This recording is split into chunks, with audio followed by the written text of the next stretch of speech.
선거 결과에 대한 모든 책임을 지고 비상대책위원장직에서 물러납니다.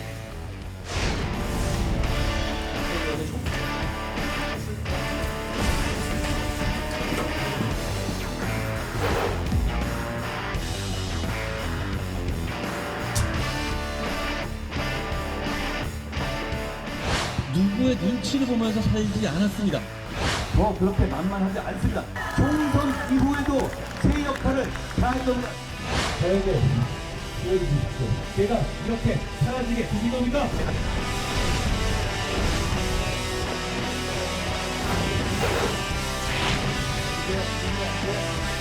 심판론으로 맞불을 놓는 것은 참 그건 사실은 좀 피했어야 되는 전략이었어요. 그런 사람들이 지금 보수에 들어와가지고 뭐 우리가 용병 비슷하게 해가지고 그러지만 연탄하고 셀카 찍고 이런 건 나 이야기 안 하기로 했어. 배짱이나 했어요.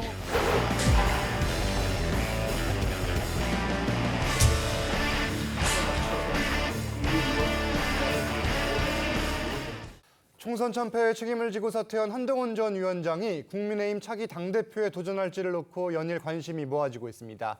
김건희 여사 명품 수수 논란에 대한 검찰 수사를 두고도 후폭풍이 계속되는데 패널 4분 모시고 정치권 쟁점들 자세히 짚겠습니다. 송국건 정치평론가, 윤기찬 변호사, 강성필 민주당 국민소통위 부위원장, 장윤미 변호사 함께합니다. 안녕하세요. 안녕하세요. 네, 주제 바로 보시죠. 네, 오늘은 국민의힘 소식부터 보겠습니다. 어제 후보자 등록이 마감된 국민의힘 원내대표 경선 상황 볼 텐데 송석준, 이종배, 추경호 의원 3파전이 확정됐고 유력 후보로 거론이 됐던 친윤 이철규 의원이 결국 출마하지 않았습니다. 지금 출마자보다 비출마자의 관심이 더 쏠리는 것 같아요. 그러니까 이철규 의원이 예. 찐명 이렇게 불리자 그렇죠. 죄송합니다. 찐윤으로 예. 불려서 네네. 이게 용산의 뜻이 아니냐 이런 말까지 나왔어요. 예. 근데 결과적으로는 이철규 의원이 그게 부담이 됐죠 오히려. 용산으로까지 이제 불똥이 튀니까 본인은 지금 억울하다는 입장이에요. 내가 하려고 했던 게 아니고 예. 워낙 출마자들이 없으니까 그럼 나라도 해보겠다고 했는데 결국은 총선 패배 책임론이 막 불거지면서 용산까지 불똥이 튀니까 이제 그만뒀어요. 그 불출마를 했고 그 대신 범친윤 세 사람이 지금 한 겁니다. 네. 뭐 이종배 그 의원이나 아니면 이 송석준 의원 같은 경우는 그 민들레 모임 과거에 민들레 예. 모임 장재원 의원이 했던 거기인데 참여를 했던 사람이고 예. 추경호 의원도 사실 윤석열 정부에서 초대 경제부총리를 했기 때문에 친윤이라고 봐야 되는 거죠. 예. 그런데 공교롭게도 이 세 사람이 지역이 상당히 이렇게 또 강범하게 펼쳐졌습니다. 송석준 의원은 이천이니까 수도권이죠. 네. 이종배 의원은 충주니까 충청권. 그다음에 추경호 의원은 대구 달색이니까 TK. 예. 이렇게 펼쳐졌어요. 네. 그래서 이게 어떤 영향을 미칠 건가? 지금 당 안에서 영남 배제론이 나왔고 또 수도권 그 정당론 이런 게 나왔지 않습니까? 예. 이것이 어떻게 영향을 미칠 건가인데 영남 배제론이라고 하지만은 지금 그러니까 지역구 당선자 90명 중에서 예.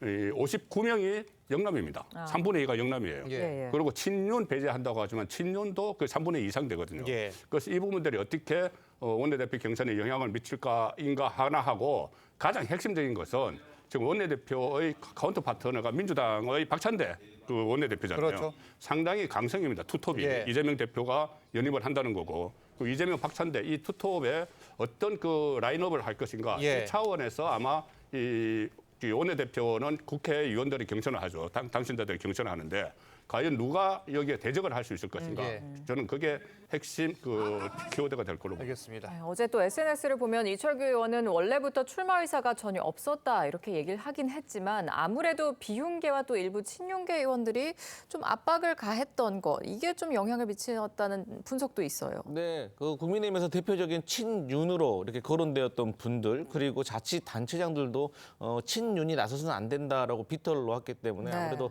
이철규 의원이 출마하기 매우 부담스러웠을 겁니다.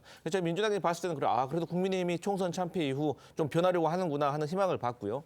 다만 이제 앞으로 이제 원내대표가 되실 분들이 세 분인데 공교롭게도 이분이 행시 출신이 다 전문직 공무원 출신입니다. 네. 제가 한 분의 인터뷰를 좀 들었는데요. 네. 자기 주장이 없습니다. 그러니까 행정고시 출신의 공무원들이 사실 좋게 말하면 유연하지만 사실 또 안 좋게 말하면 자기 개성이 없다는 거예요. 그런데 이제 국민의힘 의원들은 이런 고민에 빠질 겁니다. 예. 강성으로 분류되고 있는 민주당과 어떻게 원구성을 할 것인지 또 대통령과의 어떻게 수평적인 어떤 관계 이룰 것인지 여러 가지 고민이 있는데 과연 이렇게 유연한 태도로 이 원내대표라는 업무를 잘 수행할 수 있을까라는 고민이 될 것 같습니다. 물론 특정 고시 출신이라고 해서 일반화하기는 어렵지만 그럼에도 불구하고 그런 시각도 있을 수 있다 이런 이야기이고 원내대표 경선이 주목되는 또 하나의 이유는 바로 곧 이어질 당권 경쟁 구도와도 연결되기 때문일 겁니다.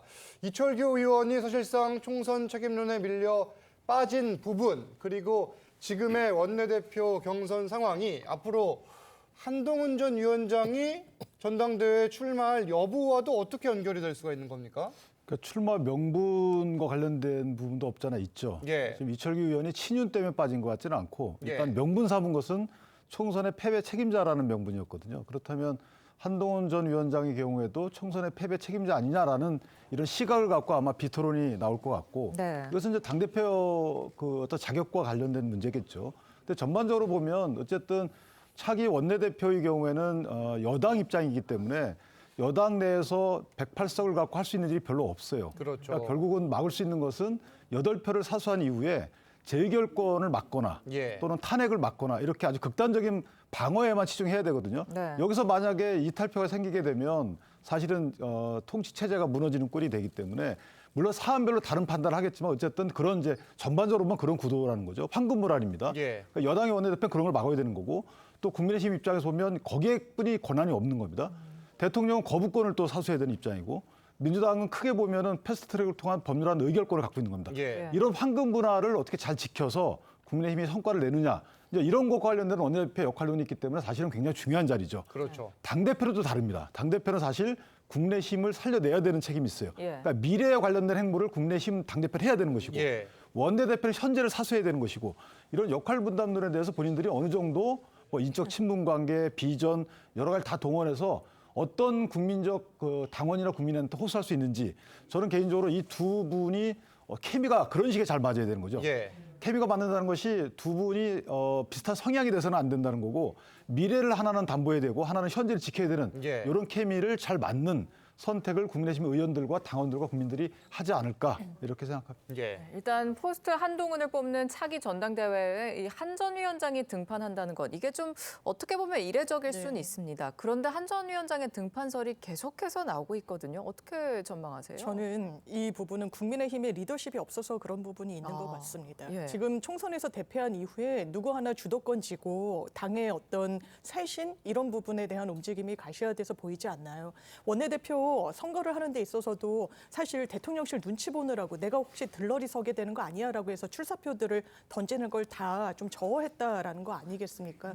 그렇다면 국민의힘에 이런 리더십이 없다는 거는 반사적으로 한동훈 전 위원장의 빈자리를 더 크게 부각시키는 부분이 있다고 생각이 됩니다. 그렇다면 한 위원장의 결단이 필요할 텐데요. 예. 지금 어떤 상황으로 본인이 인식하고 있을 것인가? 만약에 차기의 뭐 정치적인 모멘텀을 모색한다라고 하면 2년 뒤에 보궐선거 등이 있을 텐데 그때 또 어떤 변수가 치러질지 모릅니다. 네. 그리고 지금은 당원 100% 뭐 물론 일반 국민 여론조사 비율을 좀 도입한다고 하더라도 이 룰 자체가 한동훈 전 위원장한테 불리하다고 보이지 않아요. 오히려 당선 가능성이 상당히 높다라고 전망들도 많이 나오고 있어서 이 기회를 그냥 놓치고 갈 것인가? 예. 저는 그 선택도 쉽진 않을 것 같습니다. 한동훈 전 위원장이 전당대회의 기회를 놓치려 하지는 않을 것이다. 이런 전망이고 이 차기 당권 경쟁 구도에서 한 전 위원장의 거취와 함께 또 주요 변수로 꼽히는 게 집단 지도체제 도입 가능성입니다.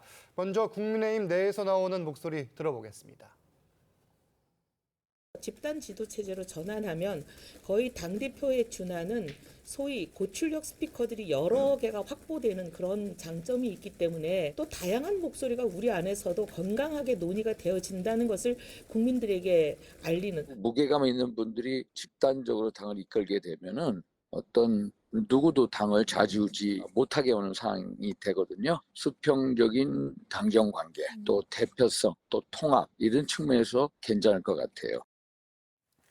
자, 집단 지도 체제. 이게 지금 나경원, 유승민, 안철수 의원 등 현재 유력 차기 당권 주자로 꼽히는 인물들, 이분들이 한 지도부에 있을 수 있다는 겁니까? 어떻게 지금 진행이 지도 된다는 체제를 거예요? 바꾸면 그렇죠. 예. 지금은 단일성 집단 체제라고 집단 지도 체제라고 하거든요. 예. 지금은 뭐냐면 대표와 최고위원을 따로 뽑아요. 예. 그래서 대표가 막강한 권한을 갖습니다.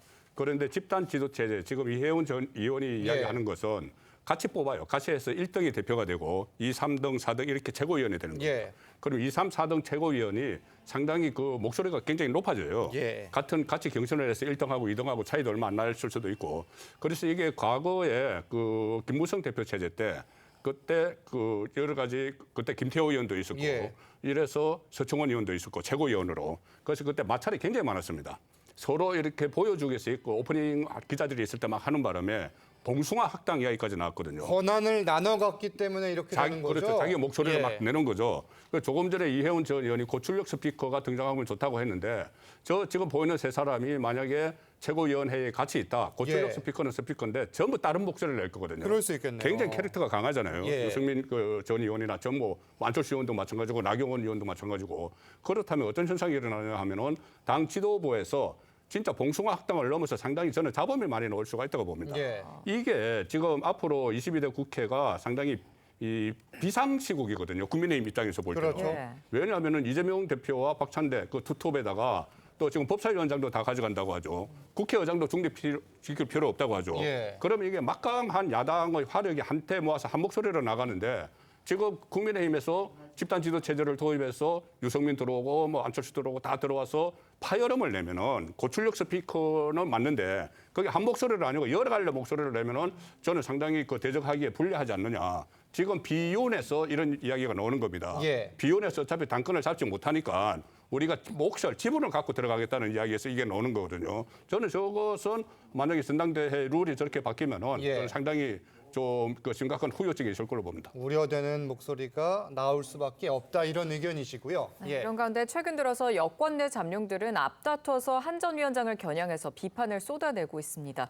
벌써부터 차기 대권을 둘러싸고 견제가 시작됐다 이런 관측들이 나오는데 영상부터 함께 보시죠. 한동훈 비대위원장 뭐 폄하냐 비판이냐 네. 자기가 뭐 하려고 그런다 뭐 이런 식의 말씀들을 하는 걸 들었는데 글쎄요 그러고 싶은 생각 조금도 없고요. 결정적으로 패착이 대통령께 직언을 하는 당이 아니었다. 속된 표현으로 눈치 보는 당이었다. 이제 이런 그 각인된 인상이 이번 총선에서 상당히 마이너스 요소가 됐던 건 뭐 사실이지 않습니까? 박근혜 전 대통령을 45년 구형하고 24년 대법원 확정 판결을 받게 만든 사람이 윤석열 대통령과 한동훈 비대위원장 아니었습니까? 그런 사람들이 지금 보수에 들어와가지고 뭐 우리가 용병비슷하게 해가지고 그러지만 그걸 배신이라는 게 이게 무슨 왕조시대도 아니고. 한동훈 비대위원장에 대해서는 일체 말을 안 하죠. 거기에 대해서는 어떻게 보세요? 대통령에 대해서 한동훈 비대위원장이 반기를 강하게 들었던 부분. 반기를 뭘 강하게 들어? 반기를 강하게 들 수 있는 배짱이나 있어요. 그거는 언론이 만들어주는 거지. 자, 들으신 것처럼 이 홍준표 대구시장과 유승민 전 의원에 이어서 이 며칠 전 오세훈 서울시장까지 한 전 위원장 비판에 가세를 한 건데 이 한 전 위원장의 총선 전략이 잘못됐다.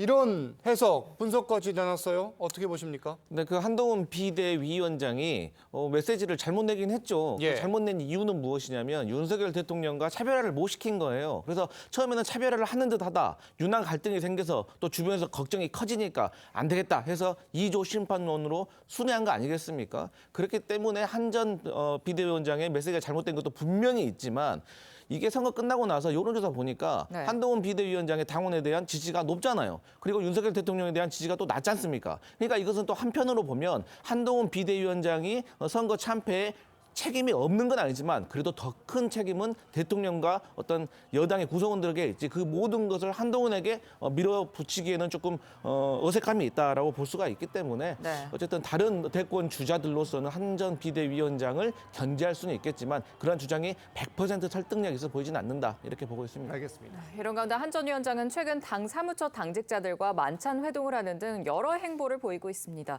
한 전 위원장은 확대 해석은 좀 경계를 하고 있는 분위기인데 어떻게 보면 일각에선 본격적인 활동 재개 아니냐 이런 얘기들도 나와요. 아직은 결심을 한 것 같지는 않아요. 예. 왜냐하면 이제 당직자 중에 사무처 당직자이기 때문에 예. 본인은 이제 이전부터 얘기했듯이 이제 오히려 본인이 위로받아야 되는 상황인데 위로하려는 자리로 보이고 사무처 당직자들과 본인의 뭐 대권 행보를 하든 아니면 당권 행보를 하든 크게 서로 간에 뭐 어울릴 수 있는 기회는 없는 거거든요. 네. 역할이 있는 건 아니기 때문에. 다만 한동훈 장관의 이제 언론 빈도가 슬슬 나오게 된 배경은 지금 전당대회 룰과 관련된 여러 가지 또 갑론을박이 있잖아요. 그렇죠. 그러니까 전당대회 룰과 관련된 갑론을박의 배경에는 한동훈 장관이 있는 거죠. 예. 만약에 당원 100%로 하게 되면 가장 유리한 게 한동훈 장관이고 당원 100% 룰을 뭐 국민 쪽으로 분배하자라고 하는 것은 한동훈 장관을 견제하기 위한 정치 세력의 일종이죠. 그렇다면 어쨌든 그런 잠재적 당권 주자들 입장에서 보면 한동훈 장관이 가장 견제해야 될 대상인 거고. 예. 근데 한동훈 장관 입장에서 보면 본인이 지금 만약에 나와가지고 당권을 쥐지 않는다 그러면 이제 반대편에서는 본인이 지어질 수 있는 여지가 없잖아 있는 것이죠. 집단 지도 체제가 나오게 되면 여러 가지 갑론을박 과정에서 본인이 기존에 해왔던 여러 가지 정치 행보에 대해서 지어질 것이고 네. 단일 체제로 온다 하더라도 이것은 대통령과 해당 당대표 간의 직접적인 소통이기 때문에 본인 또한 배제될 것이고 예. 이런 것들을 감안한다 그러면 1년 6개월에 당대표가 대권 행보를 위해서는 당권을 내려놔야 되는 이런 규정에도 불구하고 나올 정치적 공간은 또는 정치적 이득은 분명히 있다. 예. 그래서 저는 개인적으로 없다가 있는 쪽으로 서서히 움직이는 게 아닌가 이렇게 생각하고 이 공간을 계속 활용하려 할 것이다 이런 관측인데 지금 건강은 일단 어느 정도 회복된 걸로 보입니다. 이 윤 대통령의 식사 제한에는 건강상의 이유로 일단 힘들다 이런 입장을 보인 바가 있는데 그러면은 조만간 윤 대통령과 한동훈 전 위원장 간에 식사가 있을 수도 있어 보이는지 아니면 반대로 갈등이 더 격화되는 모습이 나타날지 어떻게 예상하십니까? 저는 일정 잡기 쉽지 않을 것 같습니다. 쉽지 않을 거다. 한동훈 전 위원장이 본인의 어떤 공개되는 일정으로 정치적 메시지를 우회적으로 내고 있다라는 생각이 드는데요. 이를테면 이런 방식입니다. 4월 19일 날 대통령으로부터 오찬을 함께하자라는 제안을 받고 건강상의 이유로 거절했어요. 나중에 추후 보도된 부분을 보면 3일 전에는 비대위원들과 저녁 식사까지 했다라는 겁니다. 3일 만에 건강이 급격히 악화됐다라고 보기 좀 어려운 측면이 있죠. 그렇다면 대통령과의 어떤 자리를 갖는 것 그리고 그 부분이 알려지는 것을 정치적으로 꺼리는구나라는 생각이 들죠. 그리고 언제든 만날 수 있다라고 했지만 지금 전해오는 이야기에 따르면 두 사람이 전화 한 통 하지 않았다는 게 정설 아니겠습니까? 그러면서 본인을 도와줬던 사무처 식구들은 챙겨주고 정치적 기지개를 켰다라는 어떤 그런 메시지를 내고 있고 저는 아마 한동훈 위원장이 패배에 대해서 많은 복귀를 하지 않았겠습니까? 그런 과정 중에 그 책임이 물론 본인한테도 성찰할 부분이 있겠지만 근본적으로는 윤 대통령의 어떤 실정 때문이라고 결론을 내렸을 거라고 봅니다. 그 가까운 분들의 인터뷰 내용을 보더라도 그런 측면이 있고요. 그렇다면 만약에 정치적으로 다시 등판한다면 그때는 윤석열 대통령과 대립각을 세우는 선택지를 선택할 것이지 그 그림자에 갇히는 선택을 하지는 않을 것 같습니다. 예. 네, 윤 대통령은 오는 9일 취임 2주년 기자회견을 열 것으로 예상이 됩니다. 취임 100일 회견 후에 이게 두 번째인데요. 불통 이미지를 벗기 위해서 그럼 좀 어떤 모습을 보여주는 게 좋을까요? 상당히 늦었죠. 국민 앞에 서는 건데 사실상 언론을 통해서 국민 앞에 서는 겁니다. 예. 상당히 늦었는데 저는 이번 기자회견이 기왕에 하기로 했으면 완전히 반전의 계기를 삼을 수 있다고 봐요. 지금 윤석열 대통령이 총선 패배와 관련된 책임론도 있고 네. 여러 가지 또 대놓고 이야기하지 못한 부분들이 많았지 않습니까? 김건희 여사 문제는 이런 예. 문제들. 오히려 거기에 대해서 건드리기를 꺼려했죠 윤석열 대통령이. 네. 그때 뭐 그 언론사와 대담에서도 그런 문제 그냥 넘어갔어요 어떻게 보면. 그런데 지금 어떻게 보면 상당히 큰 기회를 잡은 겁니다. 본인이 이 비서실장과 정무수석을 소개를 하면서 언론에 대답을 하기 시작을 했잖아요. 그렇죠. 그러면 이번에 기자회견 할 때 저는 꼭 해야 될 것이 사전 각본 없이 해야 된다고 봐요. 저도 이 청와대 출입할 때 몇 차례 이렇게 그 대통령과 기자회견할 때 예. 이렇게 질문을 해봤는데 항상 어떤 정도의 차이는 있지만 사전 각본이 어느 정도 있습니다. 순서와 순서와 내용에 있어서 내용에서 그런 겹치면 거죠. 안 되니까. 그렇죠. 그런데 지금은 이번에는 정말 좀 겹치더라도 예. 모든 걸 이제 모두 발언에서부터 저는 윤석열 대통령이 다 이야기를 해야 된다고 봐요.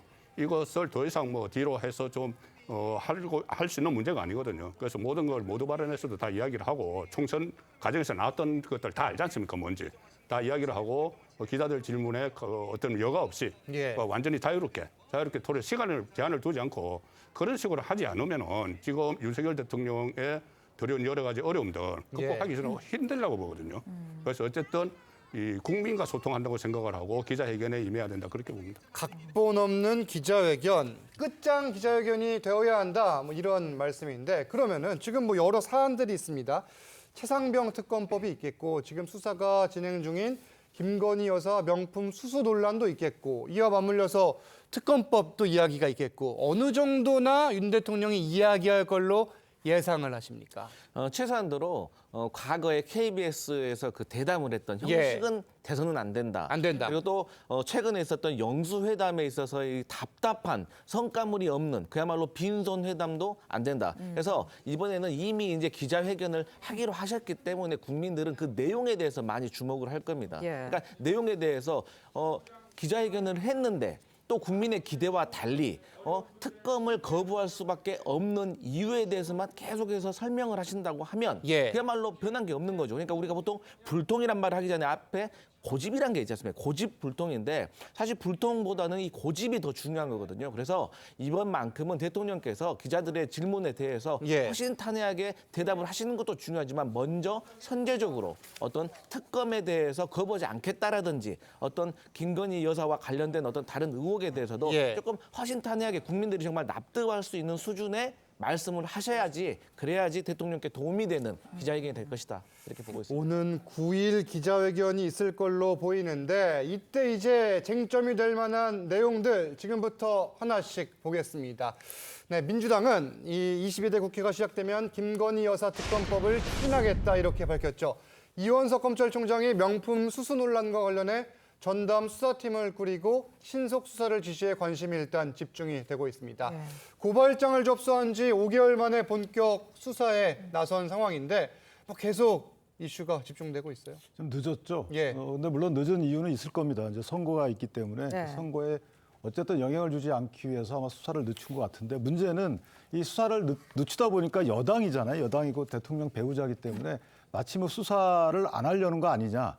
뭐 수사를 뭉개는 거 아니냐 속된 말로 이런 식의 이제 해간의 의혹이 있었던 겁니다. 근데 이 사건은 아시다시피 사실은 이제 사실관계가 비교적 명확하고 간결해요.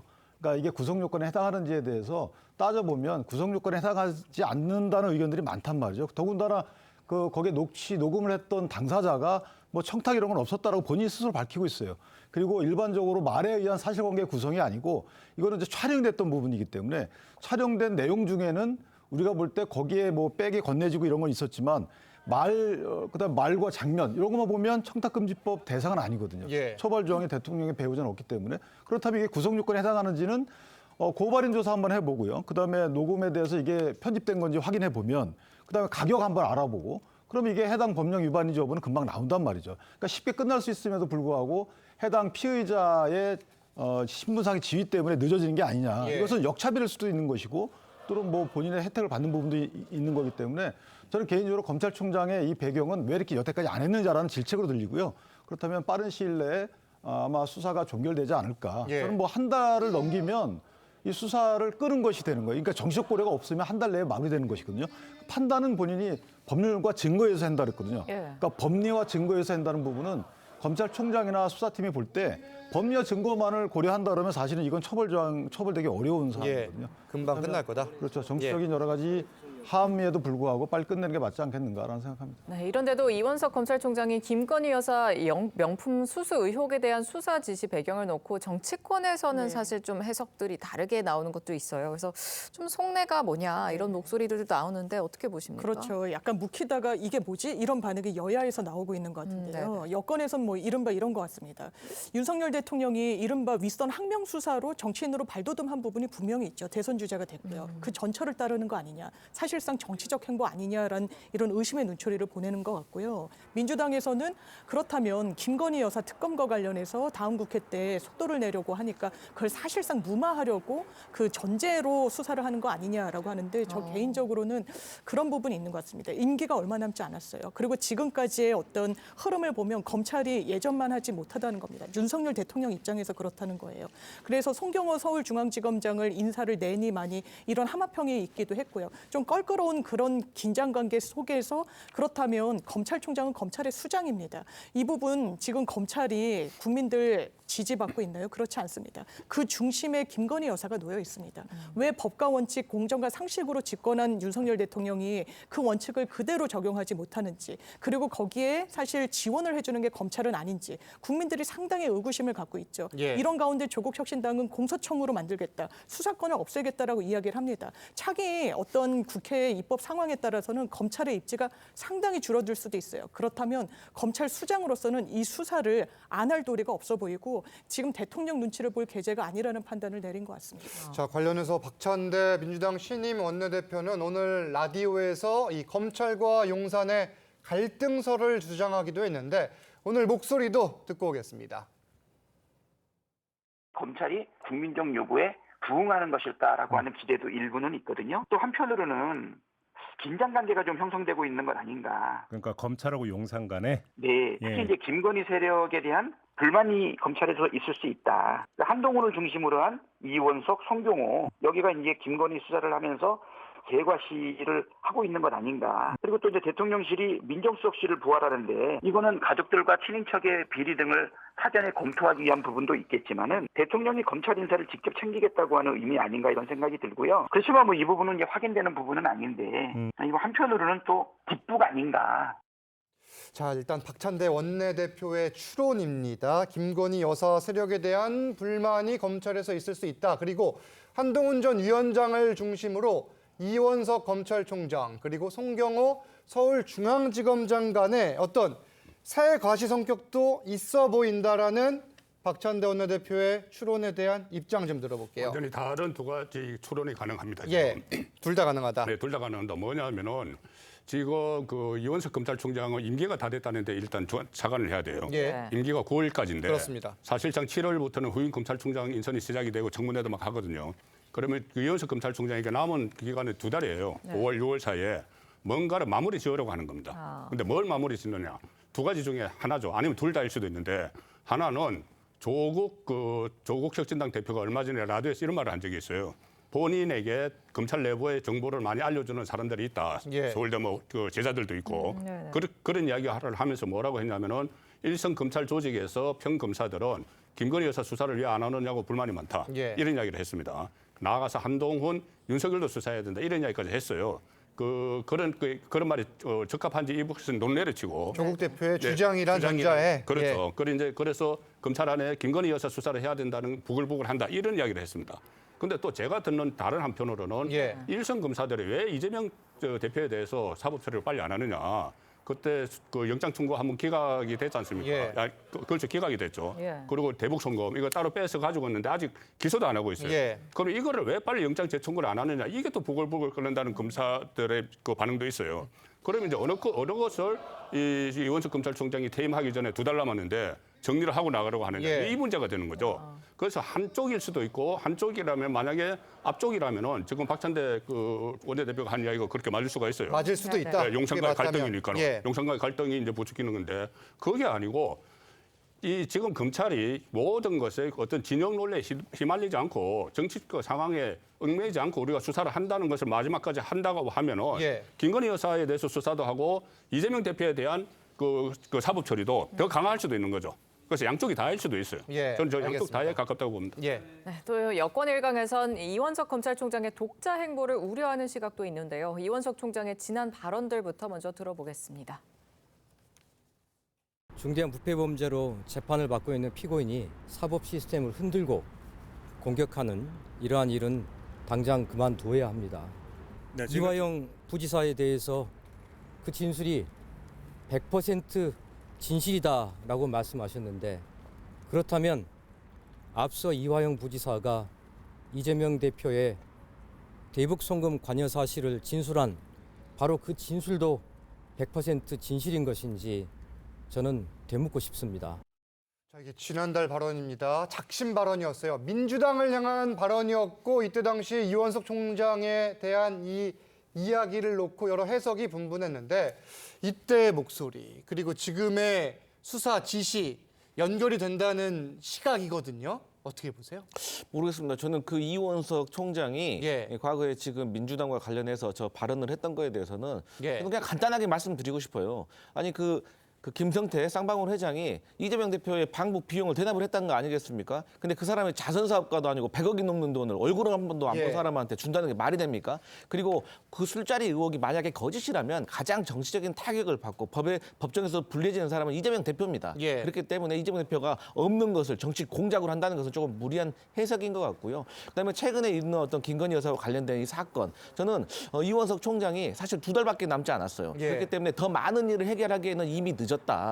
그렇게 또 이번에 그 원칙대로 수사한다라고 말씀을 하셨는데 그렇게 따지자면 도이치모터스와 관련된 사건은 고발을 된 지 4년이나 지났는데 왜 그 원칙은 어떤 원칙인 건지 궁금하고요. 그래서 결론은 저희 민주당이 물론 박찬대 의원께서는 뭐 나름대로의 어떤 해석도 있었지만 결국에는 그 김건희 여사와 관련된 특검에서 가장 어떤 정치적이라든가 현실적으로 타격감이 낮은 어떤 소재부터 빨리빨리 털고 그걸 빌미로 해서 어떤 민주당의 김건희 여사 종합 특검에 대해서 거부할 수 있는 명분을 쌓아가려고 하는 것이 아닌가 저는 그렇게 해석하고 있습니다. 지금 민정수석실 부활도 초읽기에 들어갔는데 일각에서는 이원석 총장의 이런 움직임을 놓고 이 검경 장악력을 높이려 하는 의도 아니냐 이런 해석도 일각에서 나오는데 이 해석에 대해서는 어떤 입장이세요?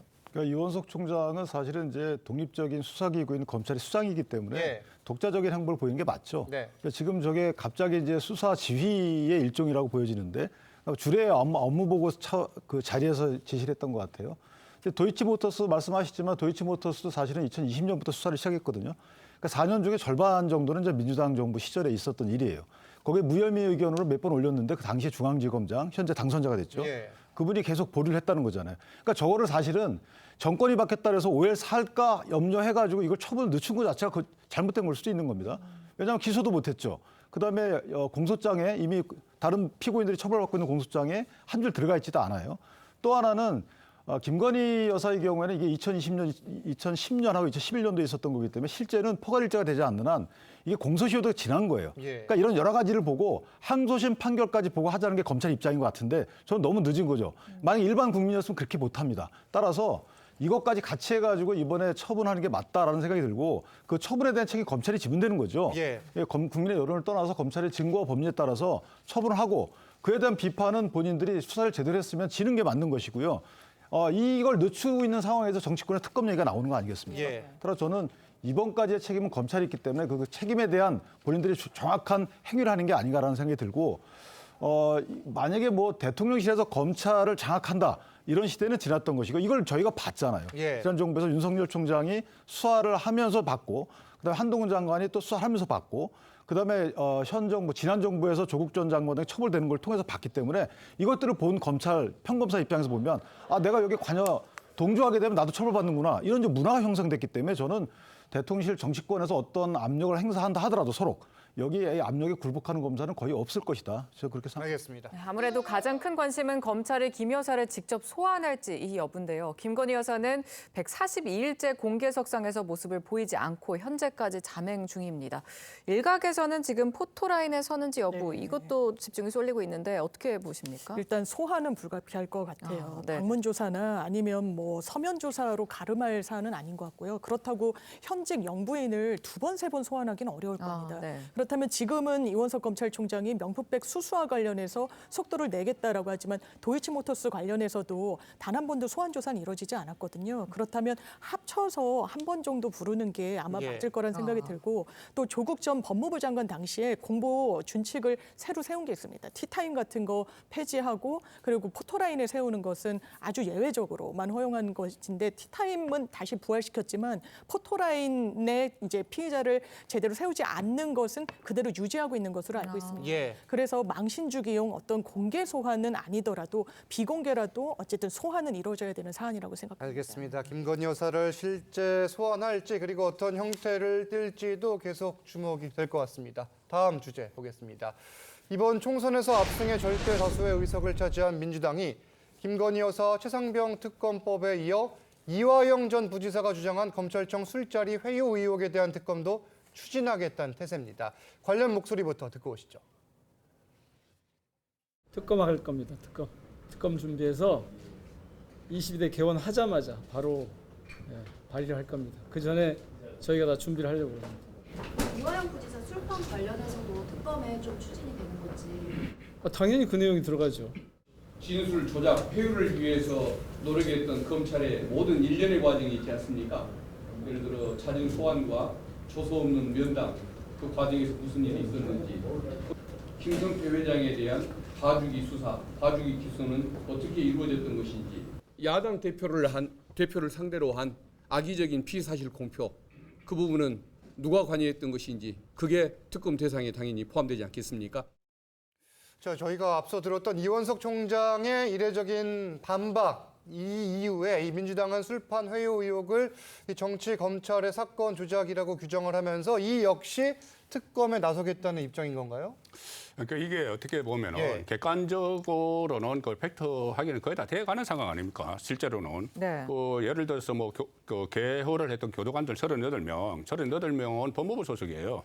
법무부 소속 그 교도관들이 전혀 그런 일이 없었다고 이야기를 했고, 또 출정 일지까지 다 냈지 않습니까? 객관적인 자료도 냈는데 이걸 다시 이제 특검으로 가져가겠다는 것은 어떻게 보면은 이 좀 시간 끌기용일 수도 있다고 저는 봐요. 예. 왜냐하면 이게 선고가 이화영 그 전 평화부지사 선고가 6월 7일 날 나옵니다. 6월 7일 날 1심 선고가 나오면은 거기서 대북 송금을 이재명 당시 경기도지사에게 보고했다는 내용이 다시 판결문에 확정이 되면은 그것은 바로 이재명 대표에 대한 구속영장 청구나 아니면은 구속영장이 아니더라도 추가 기소를 하지 않을 수 없는 상황이 되거든요. 예. 그 상황이 되니까 그때까지는 이것을 가지고 진실 공방을 하면서 시간을 좀 끌기 위해서 이것을 특검을 하는 거 아닌가 싶은데, 이 특검을 저는 정말 이게 22대 국회에서 제가 조금 전에 세어보니까는 한 10개 정도 특검을 준비를 하고 있어요. 예. 최수병 최상병 특검부터 해가지고 뭐 많습니다. 뭐 양평 고속도로도 한다, 조국 수사도 한다, 부산 넥소프 유치 실패도 한다. 예. 한 10개 정도 특검을 지금 하려고 하는데 예. 이게 과연 진실 규명을 위한 것인가? 아니면은 오히려 이게 좀 여러 가지 사건을 물타기 하면서 예. 이 탄핵 정국으로 가기 위한 그 자락을 까는 것인가? 그 정도 의심이 들 정도로 특검하고 있는데 이 특검도 그 안에 하나에 들어갔다. 그런 거로 저는 봅니다. 반박 잠깐 드릴게요. 네. 예, 저는 뭐 민주당에서 특검에 대해서 자주 어떤 얘기를 꺼내는 것은 사실 좋지 않다고 생각합니다. 예. 왜냐하면 그렇게 되면 지금 저희가 추진하고 있는 최상병 관련된 특검도 이 무게감이 낮아지고 국민들의 피로감도 높아질 수가 있어요. 그래서 최상병 특검을 먼저 실시를 한 다음에 거기에 대해서 성과물이 나오면 그 성과물을 바탕으로 국민의 공감을 얻어서 또 다음 특검으로 넘어가야지, 이것을 뭐 조국이라든지 지금 뭐 이화영 관련된 술자리 의혹을 특검으로 한다, 이것은 충분히 뭐 검사들의 문제가 있으면 공수처에서도 다룰 수가 있기 때문에 네. 저는 이게 또 민주당 전체의 의견은 아니라고 생각을 하고 있고요. 그래서 특검에 대해서 좀 신중할 필요가 있다, 이렇게 생각합니다. 알겠습니다. 민주당은 이미 재판 중인 야권 인사에 대한 검찰 수사 과정 자체도 이 특검 수사 대상에 넣는 방안을 검토하고 있습니다. 이 가운데 이미 2심에서 실형을 선고받고 대법원의 최종 심판 앞둔 이 조국 사태, 이것도 좀 고려를 하는 것으로 알려졌거든요. 어떻게 전망하십니까? 말씀하신 대로 특검이 너무 많아요. 예. 특검이 사실은 특별 검사거든요. 그렇죠. 그냥 민주당이 임명한 그냥 검사의 한시적인 수사기구를 설치하는 것 이상도 이하도 아니에요. 그러니까 검찰의 수사가 못 믿겠어서 만든 게 공수처인데 지금 공수처 수사가 못 믿겠다라는 징후도 없는데도 불구하고 특별감사 자꾸만 추진하는 거고, 또 하나 이제 이미 재판까지 마무리됐다는 것은 재판 과정에서 수사를 통해서 나타난 것이 증거입니다. 이 증거를 갖고 따져서 재판에서 유죄 확정을 하는 건데, 수사 과정에 나타난 증거에 대해서 재판관이 다 평가를 해요. 예를 들면 조국 전 장관이나 정경심 여사의 경우에는 그 하드디스크 이게 증거물로 유효하냐 아니냐 갖고 상당히 따졌잖아요. 그렇죠. 이게 언론에만 공표돼서 그렇지 사실은 여러 가지 증거, 진술 등에 대해서 그런 과정이 다 있어요. 그렇기 때문에 이미 검찰 수사 과정에서 확보한 증거 확보 과정에 아무런 문제가 없다. 근데 또 수사하겠다는 거잖아요. 이것은 조국 전 장관의 경우에 뭐 재심을 청구하려고 하는지 모르겠는데 또는 정치적 복권을 노리고 하는지 모르겠는데 어쨌든 국민적 시각에서 보면 자, 특검을 하자는 것 중에 우리 일반 국민을 상대로 한 것들 이태원 참사 말고 최상병 말고 뭐 있습니까? 전부 다 정치인들 본인들의 뭐 재심을 청구하거나 본인들의 기소를 막거나 재판을 방해하거나 아니 전부 다 이런 특검들이에요. 그럼 특별검사를 이 국민들이 내가 입법권을 위임해 준 것이 당신네들 방탄을 위해서 당신네들 이권을 위해서 특검하라는 거 아니잖아요. 그런데도 불구하고 10개 넘는 특검을 추진하겠다. 저는 글쎄요. 이거 국민적 역풍일 것이고 민주당을 떠나서 국회가 할 일은 아니에요. 이거. 다 검찰이 하거나 법원이 하거나 이런 시스템을 우리가 헌법에서 만들어 놓은 거 아니겠습니까? 왜 이걸 다 부정하죠? 저는 이번에 민주당을 떠나서 정치권이 자각을 했으면 좋겠어요. 알겠습니다. 실제 다른 특검들을 민주당에서 추진할지도 지켜보기로 하고 이 친명계 박찬대 원내대표를 민주당이 경선 없이 선출한 데 이어서 당내 시선은 이재명 대표의 8월 대표 연임 여부에 쏠리고 있습니다. 이 대표가 최근 주변 의원들에게 자신의 당대표직 연임에 대해 직접 의견을 물어본 걸로 전해지는데 관련 목소리 듣고 옵니다. 이재명 대표가 어떻게 하는 게 좋겠어요? 저한테 한번 그러시길래 연임하시는 게 낫지 않겠습니까? 라고 이제 뭐 아주 진지하게 얘기한 건 아닌데 좀 가볍지만 아주 그렇다고 뭐 농담은 아니었고요. 다른 후임 당대표가 와도 잘 되면 그 사람 덕이지만 잘못되면 다 이재명 전 대표 탓이라고 하지 않을까요? 이제 최대 주주죠. 주식회사를 비교하면 최대 주주가 뒤에서 자기 마음대로 배우회사다가 실패했다. 이게 다 이재명 탓이다. 그랬더니 그거는 약간 그렇듯하네요. 이렇게 반응을 하시더라고요.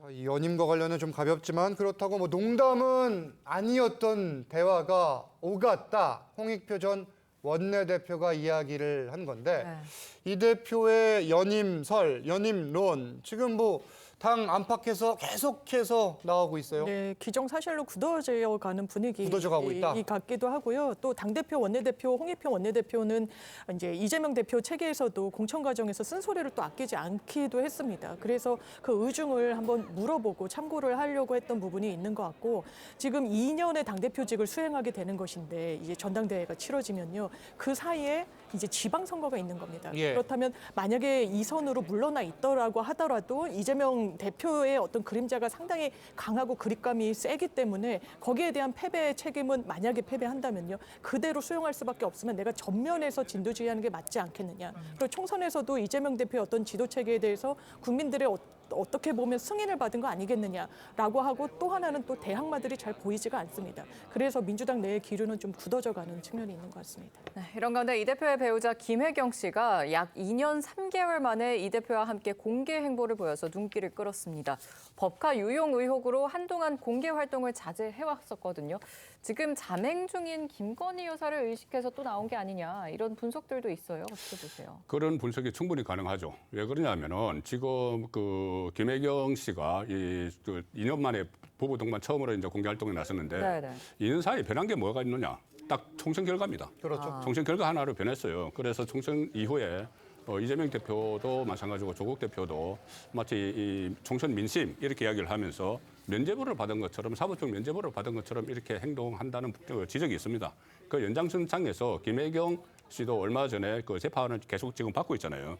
재판 받고 있고 어떤 때는 이재명 대표와 같이 같은 날 또 한 사람은 수원지법, 한 사람은 서울중앙지법 이렇게 가는 일도 있었는데 이렇게 공개 활동을 재개한다는 것은 총선 민심이 마치 면죄부를 받은 것처럼 그렇게 비칠 수가 있어요.